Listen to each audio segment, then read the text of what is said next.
Don Shula's drive led to back-to-back championships in the 70s. But his singular devotion to football left him oblivious to everything else. I still remember the day Don Johnson from Miami Vice was at the Orange Bowl. I guess it was during the 80s when that was a very popular show, Miami Vice. Yeah, no, I was there, and Don Johnson came along. It was maybe a Monday night game. So Ed brings him over, and he said, Coach, he said, I got Don Johnson here from Miami Vice, and he wanted to meet you, so I think he's really with, Miami Vice. I said, I want to thank you for what you guys do, and people really don't appreciate how tough a job you got. He's looking at me, I really didn't know who Don Johnson was.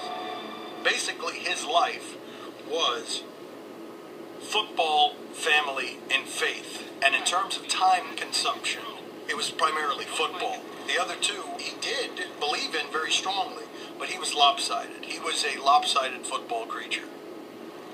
No one understood this better than Shula's first wife, Dorothy.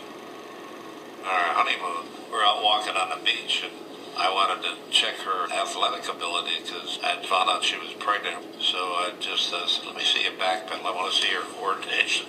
So she's on the beach backpedaling, and I was giving her movement to see if she had athletic ability that our kids would inherit. We were extremely lucky to have our mom in our lives and raise us the way that she did because my dad was away for half the year. I've gotten so used to it, I don't know another way of life. It's just been exciting and sometimes, though, lonely. I remember going out watching David practice football thinking, Don would be the one who'd be there waiting for him to finish. Shula's sons learned that the best way to penetrate Dad's world was to become part of it, and David took the first step. He wanted so desperately to be with his dad that he would ride a bicycle or hitchhike or walk or whatever he had to do.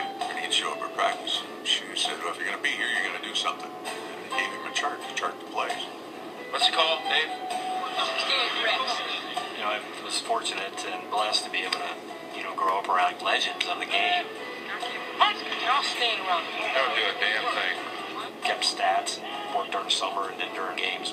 And I thought that was just the greatest. You got Miami. Thanks, man.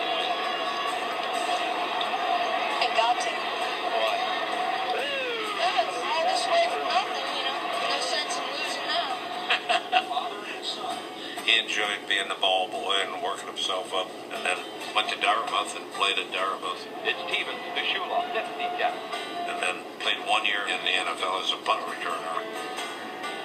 As Shula hoped, both sons inherited the football gene, each playing a season in the NFL.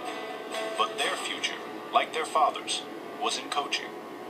My son Mike, left-handed, went to Alabama and played there, and then he was a coach at Alabama, and now he's with the Carolina Panthers with Cam Newton. You got to control what you can control. That goes back to the number one rule, you know what I mean? Gather yourself right here and get ready to go. I had 3 sisters. I'm sure they missed out on a lot that my brother and I were able to take advantage of because we could go to work with them. When one of the Dolphins' coaches left mid-season to take another job, Coach Shula turned to David, his 23-year-old son. In 1982, David became the youngest assistant coach in the NFL. Complaints of nepotism soon followed.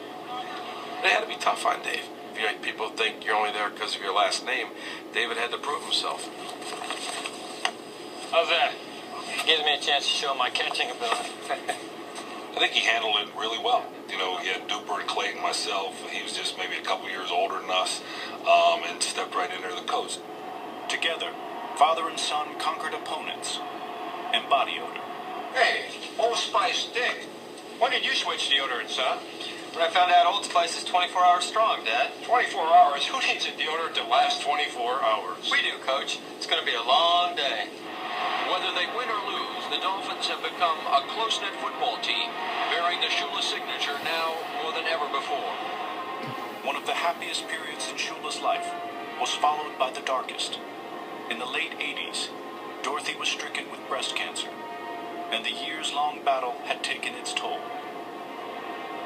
He's always, held his emotions pretty close, and that was strained to the max and broken toward the end. How's Dorothy doing? Oh, she's struggling. You see, it just tears you apart. She's just getting weaker and weaker. But she's fighting it. I know that. Yeah. I'm sorry. Yeah, it's just so tough. That disease, breast cancer, I think if you get by 5 years, then you've got a chance to make it.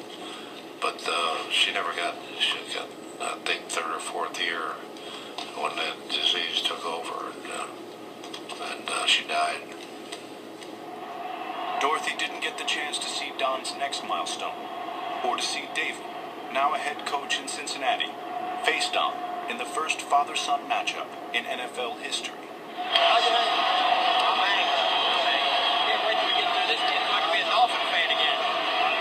I don't think I've ever told anybody. I was pulling for Dave. You know, he was trying to turn the corner there. Dave Shula, in his third year, he's trying to turn the Bengals around. And he said, I'm looking forward not only to matching up against my father tonight, but against the greatest coach in the history of the NFL. It's a tough deal, father coaching against son. But I had to win for my team and my coaches and players. I think we were ahead at halftime. And they came back and beat us pretty good in the second half. Takes the snap. He's looking, throws into the end zone. Complete touchdown, Mark Ingram. Daddy Shula knows this! And then afterwards, it got a little emotional, because I was struggling and didn't get it. And, I needed it a lot more than he needed it for his career. All right. But things don't go that way. He had the better hand, coached the better game, came out the winner.